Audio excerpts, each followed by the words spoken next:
जल्द और नफ्सियात। मेरा बेटा 6 माह की उम्र से एक्जिमा के मसाइल का शिकार है, लेकिन जिस्मानी तकलीफ से ज़्यादा इस बीमारी ने इसकी तालीम, नफ्सियात और जज्बात को मुतासर किया। वो स्कूल में दूसरे बच्चों की तरह पर एतमाद अंदाज में कारकर्दगी नहीं दिखा पाता। मेरा ख्याल है कि आपका बेटा चाइल्डहुड एक्जिमा में मुब्तला है। इसे एटॉपिक डर्मेटाइटिस एड भी कहा जाता है।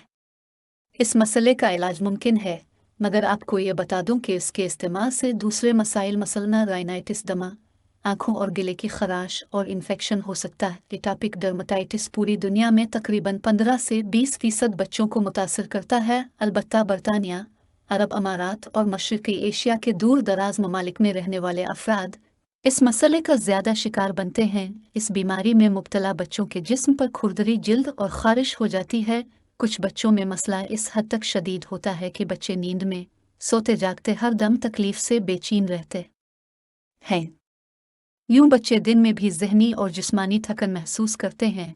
खेलने कूदने, लोगों से मिलने में उनकी दिलचस्पी कम होने लगती है और वो मुसलसल बेचैनी में मुब्तला रहने से चिड़चिड़े और कमज़ोर हो जाते हैं। इस मसले का कामयाबी से इलाज इसी वक्त मुमकिन हो सकता है जब आप किसी माहिर अमराज जिल्द के साथ तफसीली मशवरा करें और बच्चे की बीमारी की तमाम कैफियत और अलामात का बगौर मुआयना करने के बाद डॉक्टर कोई ट्रीटमेंट प्लान तरतीब दे। डॉक्टर्स जो ट्रीटमेंट प्लान तरतीब देते हैं वो कई मराहिल पर मुश्तमिल है। सबसे पहले सोजिश का इलाज किया जाता है। बेहतर इंतखाब कोर्टिकोस्टेरॉइड, कॉर्टिकोस्टेरॉइड्स और मरहम प्रिपरेशंस हैं। इस्तीरा दवाओं की मिकदार चंद दिनों में ही बतदरीज कम कर दी जाती है। अलबत्ता मरहम को तवील अरसा तक जारी रहने वाले इलाज का हिस्सा बनाए रखना ज़रूरी होता है। कुछ बच्चों को मर्ज़ की शिद्दत के मुताबिक ओरल एंटीहिस्टामिन्स भी दी जाती हैं, जो आम तौर पर मर्ज़ को काबू करने में नबाइत मददगार साबित होती हैं। मुझे यकीन है कि आपके बच्चे की स्कूल में परेशान कुन कारकर्दगी की एक अहम वजह यही मसला है। लेकिन इस बीमारी में मुब्तला बच्चों की नफ्सियाती परेशानियों का हल तलाश करके उन्हें बेहतर कारकर्दगी दिखाने के लिए तैयार किया जा सकता है।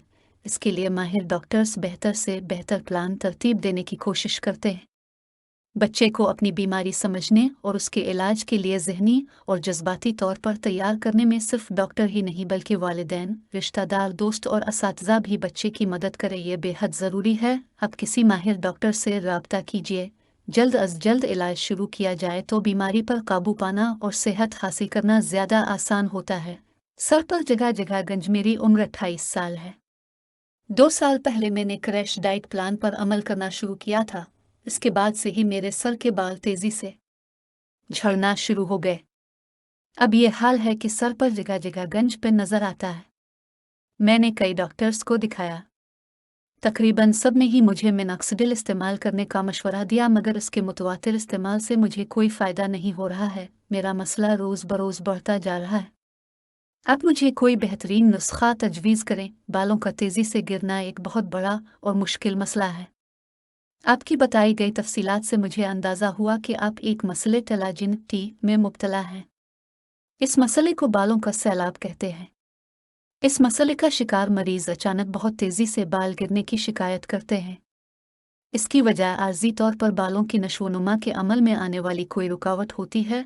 आम हालात में हमारे रोज़ाना 100 से 150 बाल गिरते हैं और जिस दिन आप शैम्पू करते हैं, इस दिन बालों के गिरने की तादाद 200 तक भी पहुंच जाती है। इस मसले की एक वजह तो आपने खुद बयान कर दी है, यानी क्रैश डाइट। ये इस मर्ज़ की सबसे आम वजह है। इसके अलावा वो लोग जो किसी अचानक पुरानी बीमारी में मुब्तला हों, बारमौला मेटाबॉलिक डिसऑर्डर्स का सामना कर रहे हों, मुख्तलिफ अक़साम की अदविया, यहाँ तक कि पेन किलर का आम इस्तेमाल भी इस मर्ज़ की वजह बन सकता है। इन तमाम वजूहात के अलावा अब क्या नफ्सियात और जज्बाती कैफियत, ज़हनी दबाव, घबराहट, परेशानी, बेचैनी, डिप्रेशन से भी मर्ज़ की इब्तिदा का सबब बन सकती है। जहाँ तक बात है इसके इलाज की, मैं आपको मशवरा दूंगा कि किसी माहिर अमराज जिल्द के पास जाएं। वो आपके बालों का मुआयना करेंगे। हो सकता है कि इस मसले की तह तक पहुंचने के लिए स्किन बायोप्सी भी करना पड़े, मगर इस तरह के मसले की दुरुस्त तशखीस करने में बड़ी मदद मिलेगी। डॉक्टर आपके खून के चंद टेस्ट करवाएं, लेकिन यह तमाम काम सिर्फ और सिर्फ आपके मसले की जड़ तक पहुंचने के लिए होंगे। सर के बाल तेज़ी से गिरने जैसे शदीद नोयत के मसाइल के इलाज के लिए सबसे ज़रूरी चीज़ तशखीस है, क्योंकि दुरुस्त तशखीस के बगैर शाफी इलाज करना नामुमकिन है। हो सकता है आपके डॉक्टर ने जो भी दवा तजवीज़ की है से पाबंदी से इस्तेमाल करना ज़रूरी है। आप जो दवा इस्तेमाल कर रहे हैं फ़िलहाल आपके मसले के लिए ये मुनासिब दवा है। टेस्ट के मराहिल मुकम्मल होने के बाद आपके डॉक्टर इलाज के लिए जो प्लान तरतीब दे इस पर अमल शुरू किया जा सकता है। इसके अलावा अगर आप डिप्रेशन का शिकार हैं तो इससे नन्मिटना लाजमी है। ज़िंदगी के लिए पुरसुकून और खुश रहना भी ज़रूरी है। ज़ावसर अलिफुराम अलिल अल नासिर